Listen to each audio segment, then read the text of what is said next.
You will, at some point in time, need more than one saw in your woodworking shop. Table saws and miter saws are typically the first saws purchased by those new to woodworking. Knowing what to look for in a saw is the best way to ensure you are purchasing saws that will meet your needs in the future also, as your woodworking experience increases.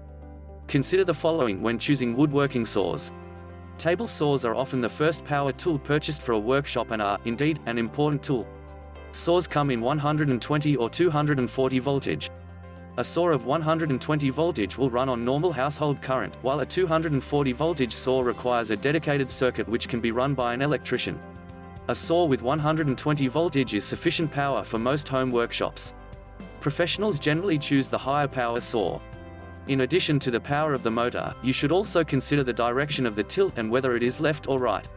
Dust collection is another factor you should consider. Table saws create a lot of dust, which is not only a hassle to clean but can be a health hazard.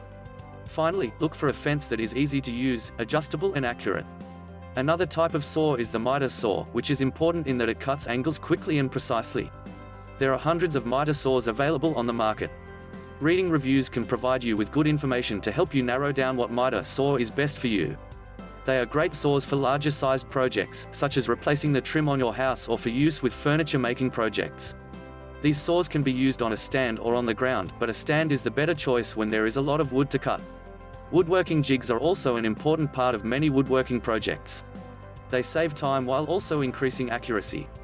Jigs speed up the process, especially when you need to create multiple pieces. In addition, the pieces will be more consistent and professional. The jigs you need depends on the project at hand and the results you desire. Taper jigs are great for tapering legs on chairs or tables, for example. V-block jigs are used for frames and boxes, while dovetail jigs are used for dovetail joints. Jigs can be purchased in any store selling woodworking supplies or on the internet, where they are even less expensive. If money is really an issue, you can save even more by making your own jigs with scrap pieces of plywood. There is also a lot of information online about woodworking jigs. You can find information on the variety of jigs available, their specific uses and guides on using jigs with your projects.